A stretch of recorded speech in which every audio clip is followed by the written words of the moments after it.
What up, guys? Welcome to Downtown Melo, and you're listening to the Entertainment Report on iHeartRadio, live from Dubai for Thursday, February 20th, 2020, delivering some major stories and trends going on in the world of entertainment and beyond. You can follow the show on Facebook, Twitter, or Instagram, facebook.com/The Entertainment Report with Ray Melo, that's RAYMELO, on Twitter at The Enter Report, or on Instagram at The Entertainment Report. You can listen to the show anytime you want on iHeartRadio. Just go to iHeart.com or your iHeart phone app, search for The Entertainment Report, and it'll take you to the page.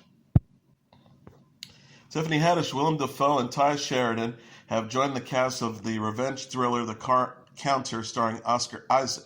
The film, from writer and director Paul Schrader, follows Isaac as a card shark Tell, who meets Kirk, played by Sheridan, and decides to help him get revenge on a military colonel, played by Dafoe. The duo will receive backing from a gambling financier, portrayed by Haddish, and will go from casino to casino as they attempt to win a World Series of Poker tournament. Martin Scorsese is executive producing. Schrader previously wrote the screenplays for a number of Scorsese's films, including Taxi Driver, Raging Bull, The Last Temptation of Christ, and Bringing Out the Dead. Schrader is also reuniting with cinematographer Alexander Dinan and editor Benjamin Rodriguez Jr. on the project, having worked before on First Reformed. Netflix has acquired a new comedy film starring Jennifer Lawrence. The streaming service announced in the press release Wednesday that it picked up the rights to Don't Look Up, written, directed, and produced by the Big Short helm Adam McKay. Don't Look Up follows two low-level astronomers who embark on a giant meteor to warn mankind of an approaching asteroid that will destroy Earth. McKay said in a statement, "I'm so thrilled to make this movie with Jen Lawrence. She's what folks in the 17th century used to call a dynamite act. And the fact that Netflix sees this movie as a worldwide comedy sets the bar high for me and my team in an exciting and motivating way." Netflix head of films, Scott Stuber, said, "Adam has always had great timing when it comes to making smart, relevant, and irrelevant films that depict our culture. Even if somehow ends up predicting planet Earth's imminent demise, we're excited to add this to our slate before it all comes to an end." Principal photography on Don't Look Up will begin in April. The film will debut on Netflix later this year.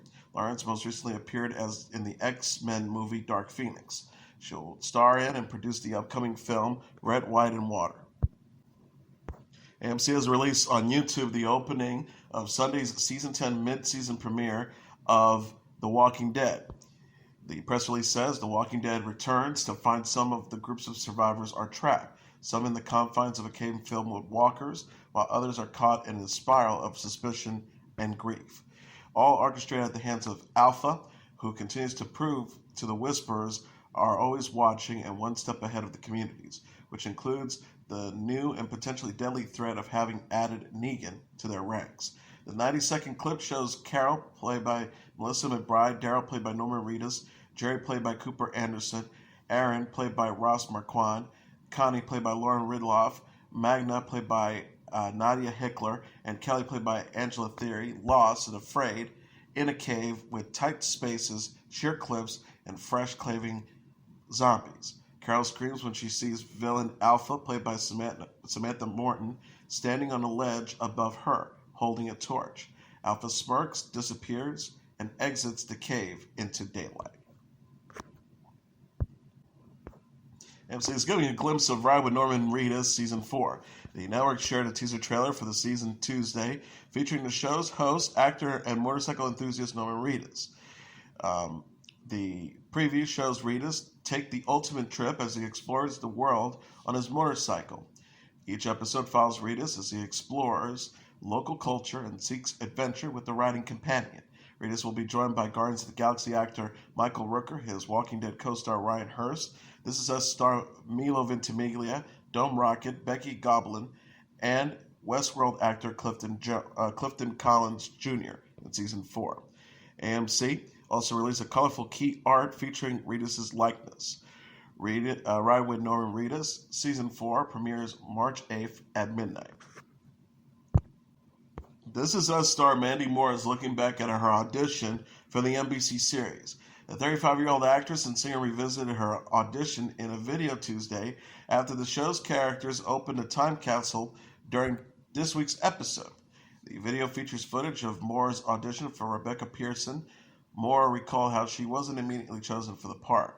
She says the feedback was, they really liked you, but now they're going to go read a bunch of people in New York and across the country, and we'll hopefully hear back in a couple of weeks. Moore said she got a call back 5 or 6 weeks later and was asked to do a chemistry read with Melo Ventimiglia, who was ultimately cast as Rebecca's husband, Jack Pearson. The actress said, I got a call in to audition with Melo. He was the only guy I read with. We sort of just instantly had this connection. The video features footage from Moore and Ventimiglia's chemistry read, which featured a scene from the series premiere. Moore says it went well, and I guess the rest is history, because we both got the job. This Is Us premiered on NBC in 2016, and it's in its 4th season. The series stars Moore, Ventimiglia, Sterling K. Brown, Chrissy Metz, and Justin Hartley as the Pearson family. Brown, who portrays Randall Pearson, reflected on his experience with the show in a video Wednesday. The actor said of his co-stars, if I could go back to day one of This Is Us, one thing I would tell myself is that I was going to make some of the best friends of my entire life. This Is Us airs Tuesdays at 9 p.m. Eastern Standard Time on NBC. The series was renewed through season 6 in May.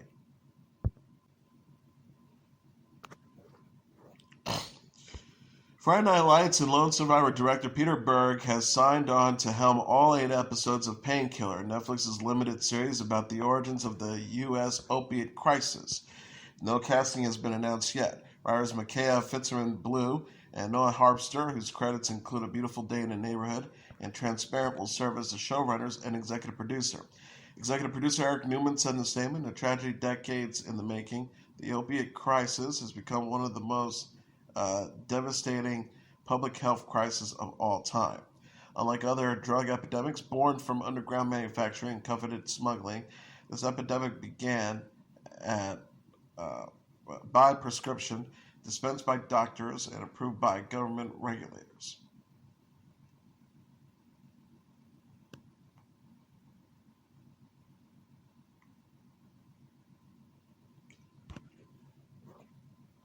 Dispensed by doctors, approved by government regulators, and promoted by a family-owned pharmaceutical giant that made billions while betraying the trust of patients and the public. Berg added, I'm deeply charged to be a part of such an in-depth exploration of the genesis of the opiate travesty. Companies that profit off death and addiction are fair to me when it comes to illuminating the realities of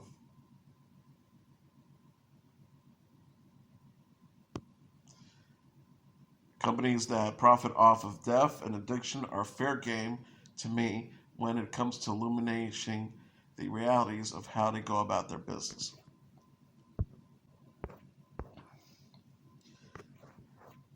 NBC has renewed Ellen DeGeneres' Ellen's Game of Games for a 4th season. The news was announced Tuesday's edition of the Ellen DeGeneres Show, then confirmed by the network in a press release. DeGeneres said, I'm so excited. I love this show so much. It makes me so happy. I love games. It combines all my favorite things, prizes and surprises. I'm sure you've seen it, but if you haven't, you'll be missing out. We can't wait to get started on the next round of episodes. The family program is a comedic game show that challenges contestants to play different games for a chance at a $100,000 cash prize. Original Saved by the Bell star Lark Voorhies said she felt slighted after she was not invited to participate in the show's reboot. The 45-year-old actress responded on Wednesday's episode of the Dr. Oz show to being left out of the upcoming series, which will reunite Voorhies' former co-stars Mario Lopez, Elizabeth Berkley, and Mark Paul Gosselaar. Voorhies played Lisa Marie Turtle on Saved by the Bell, which had a 4-season run on NBC from 1989 to 1993. In a clip from the Dr. Oz show released Tuesday, Voorhies read a journal entry expressing her feelings about the reboot. She said, I have to admit I did feel a little bit slighted and hurt when I was not invited to be part of the Saved by the Bell reunion, as well as other cast members' events. Yet, of course, I realized that having this puzzling disorder may have played a major part in that factual decision. She added, with that in mind, I am truly thankful for having the chance to work on a show that has been successful.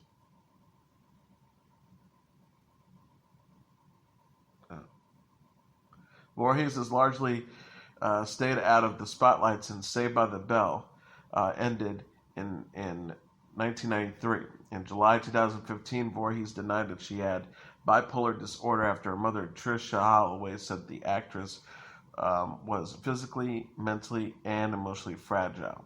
In addition, Voorhies denied in December 2015 that was going to go.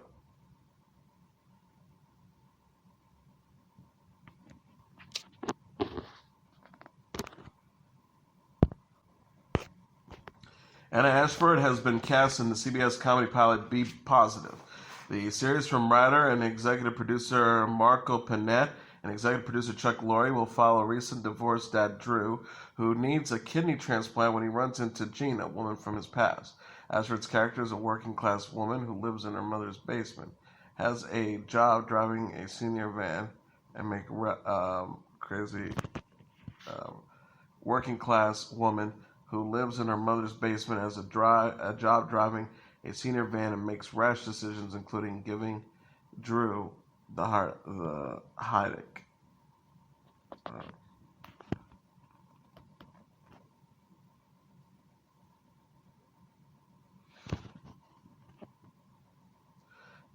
The duo will form a bond as they embark on a journey that will change their lives. The actors will film the Be Positive pilot jointly with Ryan Murphy's Impeachment, American Crime Story, which will follow the impeachment of trial of former President Bill Clinton. Ashford will play an impeachment as Carla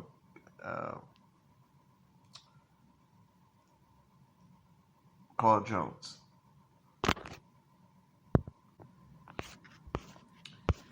Millie Bobby Brown celebrated her 16th birthday on Instagram Wednesday by reflecting on how she has been criticized by the media and asking for kindness. The Stranger Things star uploaded a video featuring Justin Bieber's title track from his new album Changes that explores how she has been scrutinized in the media and how she has been followed by the paparazzi. The video features happier moments as well as with Brown adding in home videos, footage of herself as a young child, and fun moments she had shared with fans. She said as part of a lengthy caption, 16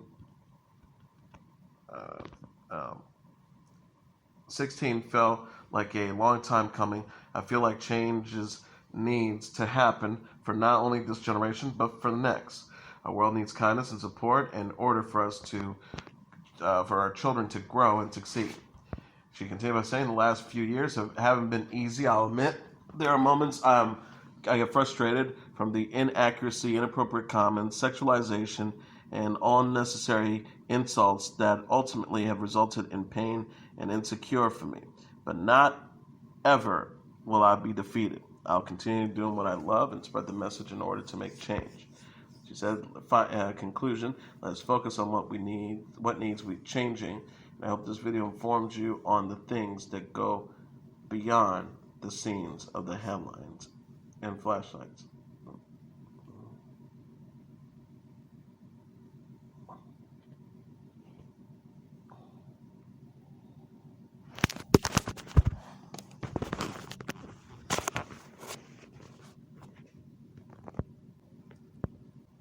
I hope this video informs you on the things that go on behind the scenes of the headlines and flashing lights. Don't worry, I'll always find a way to smile.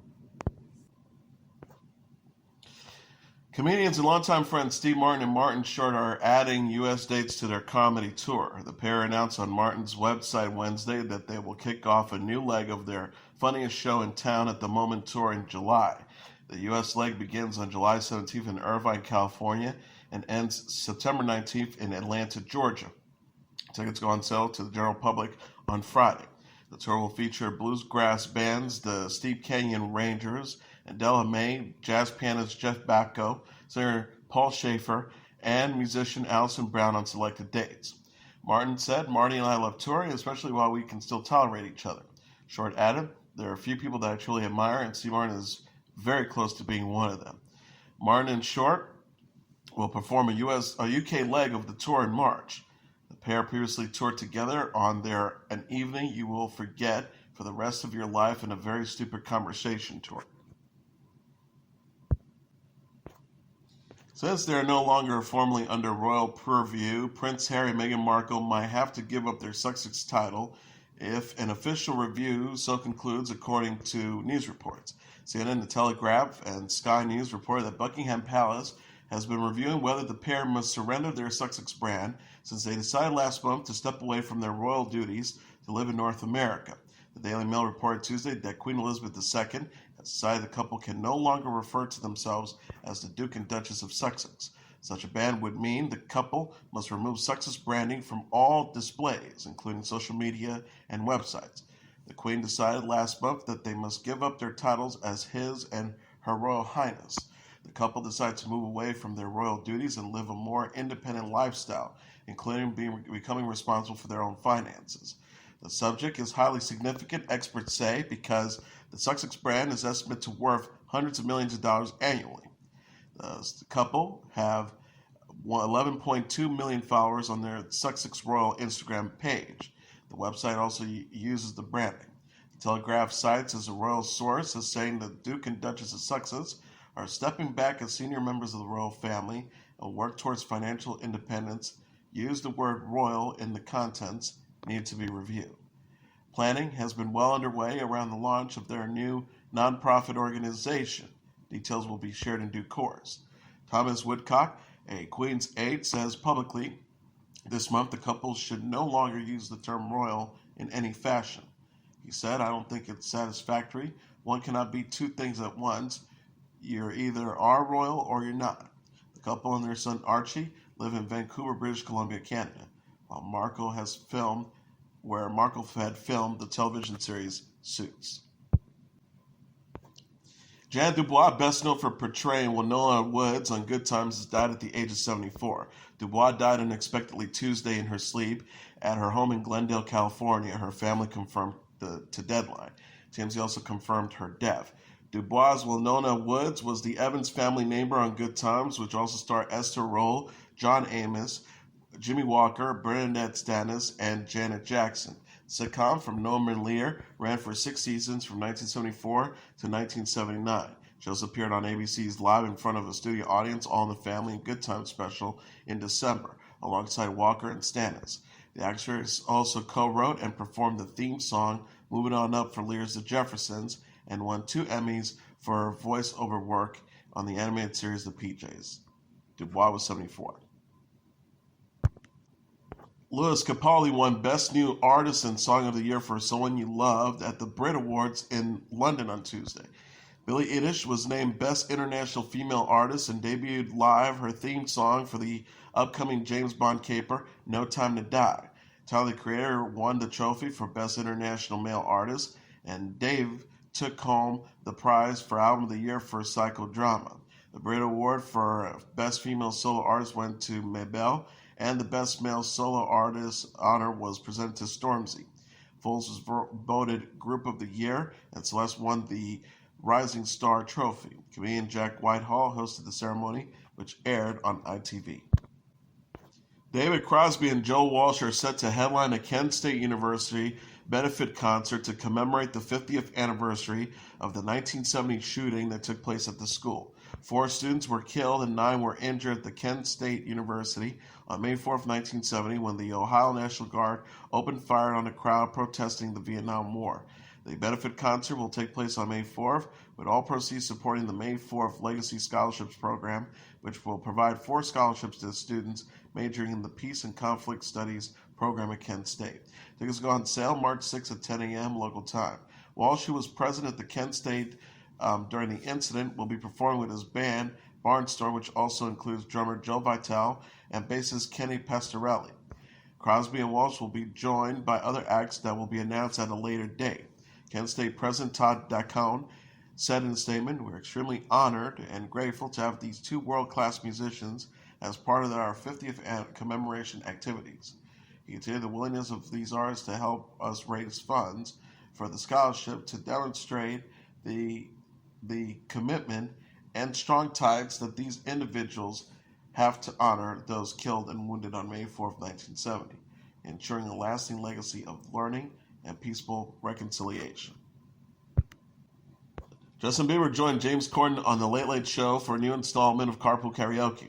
The pair performed a number of Bieber's songs, including his collaboration with Ed Sheeran, I Don't Care, Yummy, and Intentions from his latest album Changes, and Love Myself. Corden, after practicing with Bieber dance moves for Yummy, asked about the pop star about why he challenged Tom Cruise to a fight on Twitter in June. Bieber says, I don't know, I was just being stupid, to be honest. But then people were like, I want to see this happen. I was like, you know what? That could actually be funny. Bieber continued about Cruise. He's not the guy you see in movies. He's not. That's a character. He says, I'm different. I'm the Conor McGregor of entertainment. Bieber also discussed his marriage to Hailey Baldwin and said he performed only one less lonely girl at his wedding. Bieber said, being married is the best thing that's ever happened to me. She's extraordinary. Said before detailing how he and Baldwin like to stay in and watch Friends. Bieber will be a guest on the Late Late Show throughout the week. The 2020 Pitchfork Music Festival will feature headlining performances from the Yeah Yeah Yeahs and Run the Jewels. Festival organizers announced a lineup for the 15th annual music festival Wednesday on Twitter.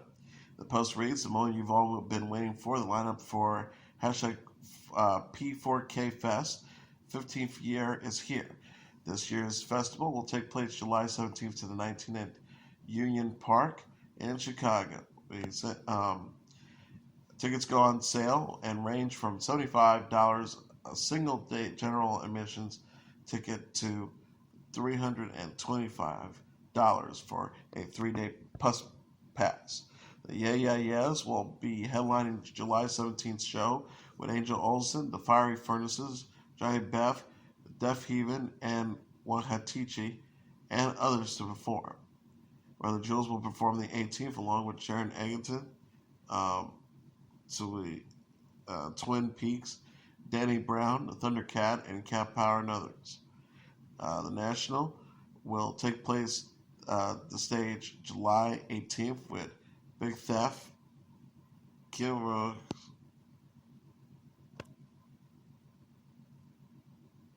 Gordon, Phoebe Bridgers, Jaleli, and Caroline Polachek will also be the other acts performing.